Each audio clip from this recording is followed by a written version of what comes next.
Ay, tan florecita tan bonita se llevará a mi mamá. ¡Bendiquita!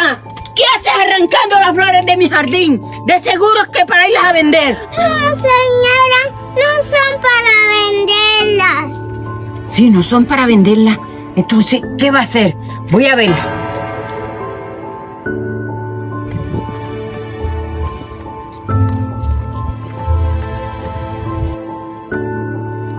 Mamita, te extraño mucho. Siempre va a volver Ay, David. Bendiquita, yo no sabía que tu mamita estaba en el cielo, mijita. No te preocupes, que de hoy en adelante yo te voy a brindar un hogar, mijita.